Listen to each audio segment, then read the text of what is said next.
Bien, continuamos entonces. Habíamos planteado que estalla esta revolución mucho más marcada entre estos sectores bien revolucionarios, si se quiere, los sectores de más abajo de la escala social, y los sectores reaccionarios o bien conservadores, que eran los que estaban previamente en la escala más alta de la sociedad, que querían volver las cosas a como habían sido antes, volver a imponer la esclavitud, etcétera. No, no volver a imponerla, sino que se mantenga. Bueno, entonces esta facción revolucionaria, guiada principalmente por Toussaint, que era reitero, era un liberto, pero un liberto muy bien formado, un liberto muy bien instruido. Esto es algo que se daba desde la antigüedad clásica, hasta en la antigua Grecia y en la antigua Roma. Muchas veces pasaba que había algunos esclavos seleccionados, por así decirlo, que no solamente no eran maltratados por sus dueños, sino que eran educados, eran agasajados, hasta le daban grandes premios o grandes regalos, los instruían, los hacían leer, estudiar, los hacían estudiar contabilidad, los hacían ser una persona muy formada para que pueda hacer qué cosa, para que pueda administrar sus plantaciones, para que pueda saber cómo sembrar mejor, cómo reorganizar esto, cómo tener mejores resultados y para que un esclavo pueda mandar sobre todo el otro conjunto de esclavos. ¿Qué fue lo que pasó con este Toussaint, que era uno de estos esclavos formados?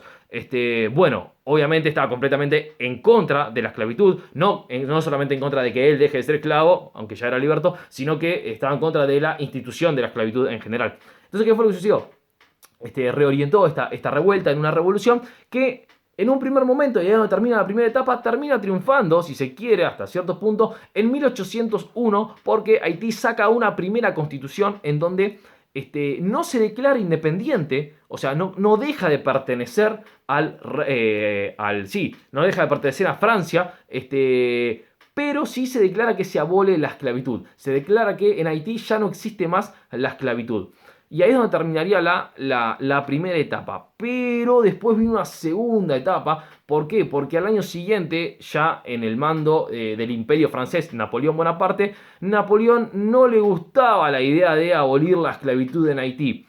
Principalmente porque las personas más ricas, más adineradas, eran las que tenían las plantaciones. Y Napoleón, con su idea de lograr una hegemonía europea y mundial, necesitaba muchísimo dinero para poder realizar todas sus campañas. ¿Y quiénes eran los que les podían dar ese dinero? No eran los libertos de Haití los que le podían dar ese dinero, sino que eran principalmente estos grandes blancos, los que estaban previamente en la cima de la escala social. Entonces, desde un punto de vista pragmático, a Napoleón le favorecía muchísimo más al corto plazo el apoyo, la ayuda, el beneficio de estos grandes blancos en contra de la abolición de la esclavitud en Haití. Entonces, ¿qué es lo que sucede? Napoleón declara que esa constitución es completamente ilegítima y en 1803 manda un ejército a Haití a recuperar la posesión de las colonias y devolverle cada cacho de tierra que los ex esclavos le habían arrebatado a los dueños de las plantaciones. Manda, repito, un montón de ejércitos para que le devuelvan cada porción de tierra. Al mismo tiempo logra la captura del líder revolucionario haitiano y su posterior encarcelamiento y paso a la inmortalidad, por así decirlo, también en 1803 en una cárcel cercana a Francia. ¿Qué fue lo que pasó? En esta segunda etapa, entonces, cuando Napoleón quiere volver a reimponer las cuestiones como eran previamente, se radicaliza aún más. Y de esta manera, el que toma las riendas de la revolución, por así decirlo, es otra persona de Saint toma la rienda de la revolución y para radicalizarla, para hacerla mucho más radical, dice, mira, no alcanzan con estas pequeñas para que podamos estar tranquilos, podamos liberarnos de los franceses, no alcanzan solamente estos pequeños cambios, tienen que ser cambios mucho más grandes, tienen que ser cambios mucho más drásticos. Entonces por eso se plantea una guerra racial total. Se plantea una guerra contra todos los franceses y contra todos los blancos que no sean curas.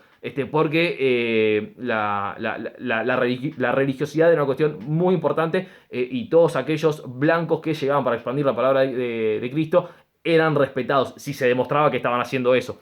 Entonces se inicia esta guerra socio-racial, por así decirlo, en donde logran eliminar a los franceses, aunque la gran mayoría del trabajo lo hicieron lo hicieron las fiebres y las distintas infecciones que tuvieron los ejércitos franceses porque no estaban acostumbrados a un clima tropical. Claro, imagínense vivir siempre en Francia y un clima muy, muy frío y de repente, pum, de un segundo para el otro te subís a un barco, viajás un mes y medio, 2 meses y llegás a una isla súper mega tropical en donde no estás acostumbrado a ese tipo de clima. Con todas las enfermedades que puedes llegar a ver en las distintas selvas. Bueno, la fiebre hizo mucho su trabajo. Los haitianos lograron vencer a los franceses y para 1804 se logra la independencia de Haití. Pero hay una pequeña cuestión ahí cuando vamos terminando esta segunda etapa, que los franceses nunca reconocieron la independencia de Haití en este momento.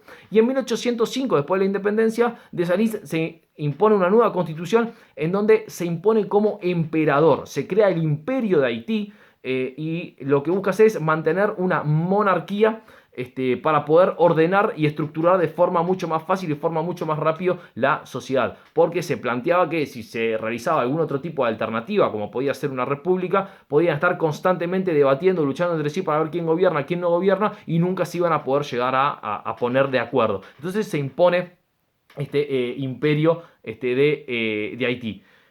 Pero este imperio de Haití tiene muchísimas consecuencias negativas y es donde vamos con la tercera etapa de esta independencia o esta revolución de Haití.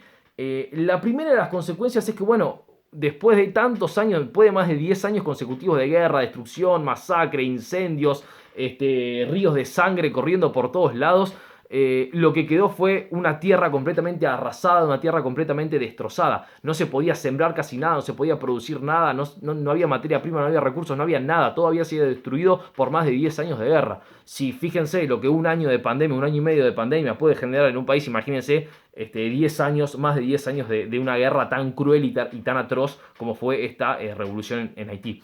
Pero no solamente eso, sino que temiendo Dessalines a que puedan volver los franceses, que era muy probable, nunca desmilitarizó la sociedad. Creó un gran ejército de soldados profesionales. Había una gran cantidad de personas que se encargaban, que su objetivo era solamente ser soldados. Claro, cuando hablamos que hay una gran cantidad de soldados, significa que todos los meses se le paga el sueldo para que solamente sean soldados. Y esas personas se están entrenando cómo realizar actos de guerra, por así decirlo, pero no están produciendo. Si una persona está entrenando cómo ser soldado, esa persona no puede estar trabajando en una fábrica, esa persona no puede estar trabajando en un campo, esa persona no puede estar trabajando en algo productivo, en algo que genere más riqueza. Entonces, mucho del dinero del poco dinero que le quedaba a Haití, mucho se invertía en mantener ese ejército a la espera de que en algún momento pueda llegar a venir los franceses. Entonces, económicamente ya venía mal y cada vez estaba un poquito peor. Otra cuestión importante también como consecuencia de esta revolución es que se planteaba se planteaba salir de una sociedad esclavista, donde claramente era una sociedad jerarquizada con grandes diferencias, para instaurar una sociedad igualitaria. Ok, pero en la práctica mucho no se veía esa sociedad igualitaria, sino que la clase gobernante accedía a ciertos lujos, a ciertos beneficios que los gobernados no accedían. Por más que ahora sean personas libres, ya no eran esclavos, la calidad de vida no había modificado mucho, no había sido tan diferente para la gran mayoría de la población. Entonces tampoco estaba muy de acuerdo con cambiar un amo por otro. Y por último, lo que no tuvo Haití en ningún momento de su independencia fue la famosa llamada rosca política internacional. ¿Qué sería la rosca política internacional? Alianzas internacionales, saber o poder aliarme con ciertos otros países para decir, bueno, a ver, de qué manera nos podemos beneficiar todos mutuamente y de esa manera yo te beneficio a vos, vos me beneficias a mí, yo rasco tu espalda, vos rascas la mía, como se dice, y todos salimos más beneficiados. Todos los otros países, sobre todo las grandes potencias, inclusive Estados Unidos, mantenían la esclavitud. La esclavitud seguía existiendo en cada uno de estos países. Y así como al resto de los países europeos no les había gustado nada cuando los revolucionarios franceses le cortaron la cabeza al rey porque podían empezar a rodar la cabeza a todos los otros reyes, la verdad que a todas las grandes potencias mundiales que tenían esclavos, que eran absolutamente todas, no les gustaba nada la idea de que los esclavos hagan una revuelta, una rebelión e impongan un país independiente aboliendo la esclavitud, porque todos los otros países también mantenían la esclavitud. Entonces, para no agitar mucho las aguas, por así decirlo, ninguno de los países estableció relaciones relaciones comerciales con Haití. Entonces, por todas estas grandes cuestiones, no solamente la economía de Haití cada vez decaía más, sino que la sociedad entraba cada vez en una crisis mucho más grande, una crisis en todo sentido. ¿Y de qué manera terminó esta crisis? Bueno, terminó dividiendo en un primer momento a la isla en dos partes. En la parte norte de la isla se crea un nuevo reino en 1812 y en la parte sur de la isla se crea una república en donde cada una de las dos empiezan a combatir, por así decirlo, para tener la hegemonía total de la isla, cosa que se termina unificar de nuevo en 1820, donde se parecía que se encontraba cierta paz, hasta que en 1825 el rey de Francia dice: momento, señores, todo muy lindo con que ustedes dijeron que era independiente, pero yo la verdad que nunca reconocí que ustedes sean independientes. Yo sigo diciendo que Haití me sigue perteneciendo a mí. Yo sigo diciendo que Haití le sigue perteneciendo al reino de Francia. Ahora, si ustedes quieren dejar de ser parte del reino de Francia, si ustedes quieren ser independientes, yo no tengo ningún problema, le dijo el rey de Francia. Yo les doy la independencia a cambio de 150 millones de francos. O sea, que tienen que pagar dinero, como si fuera una especie de deuda, por así decirlo. Ustedes tienen que pagar dinero para comprar su independencia. Si ustedes me pagan este monto de dinero, yo les firmo, pum, muchachos, ustedes son independientes, los felicito, los aplaudo de pie. ¿Qué fue lo que sucedió? Haití fue pagando, por así decirlo, en no cómodas cuotas este dinero que Francia el rey de Francia reclamaba para obtener la independencia, perdón, hasta que en 1838 terminan de cerrar por una cifra inferior, terminan de cerrar con el rey de Francia del momento para decir: bueno, está bien, Francia, yo te reconozco como Estado independiente y quédate tranquilo, no me voy a meter más con vos. Pero ese no me voy a meter más con vos no es solamente no te voy a generar problemas, sino que tampoco quiero beneficiarte en ningún sentido porque me diste más de un dolor de cabeza. Y a partir de ese momento, o mejor dicho, también después de ese momento, Haití siempre, absolutamente siempre tuvo complicaciones para establecer relaciones internacionales.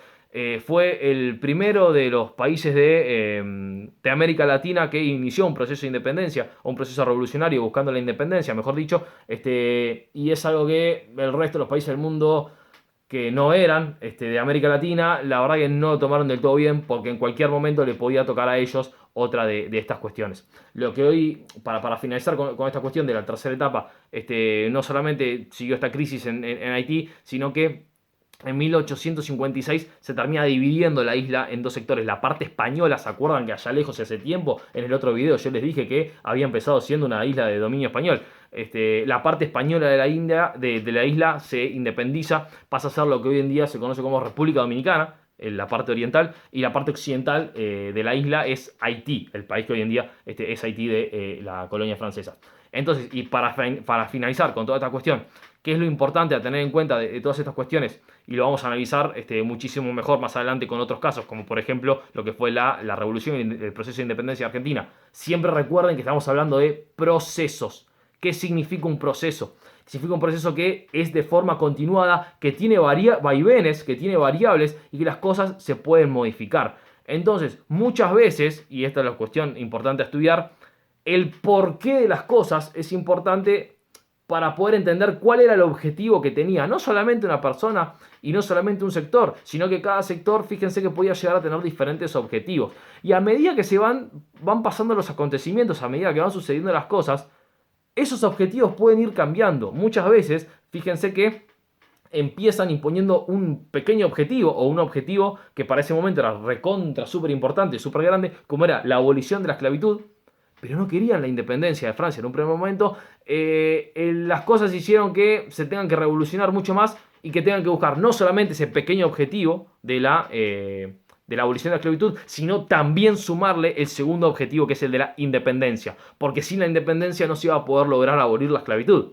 Entonces el proceso revolucionario lo fue llevando a querer buscar otros objetivos. Vamos a poder ver que en muchos procesos, no solamente revolucionarios, sino en todo, es más, hasta en la vida misma de cada una de las personas, o en lo que va a ser también su vida, muchas veces uno se propone un objetivo y bueno, para buscar este objetivo yo tengo que hacer estas cosas, pero cuando lo estoy haciendo me doy cuenta que no me alcanza. me tengo que proponer otro objetivo para lograr ese objetivo anterior que yo me había constituido. Entonces eso capaz que me obliga a tener que buscar mayor cantidad de cosas. O puede pasar la cuestión contraria. Capaz que yo me había propuesto un objetivo muy grande, un objetivo muy elevado, y a medida que lo estoy haciendo digo, che, ya, la verdad que no sé si voy a poder alcanzar ese objetivo tan grande. Prefiero ir con un objetivo un poquitito más chiquitito. Entonces yo consigo este objetivo y después utilizarlo como trampolín para agarrar fuerzas y lograr no solamente ese objetivo muy grande que yo pensé que era, sino incluso uno muchísimo mejor. Pero bueno, todo esto lo vamos a seguir viendo más adelante.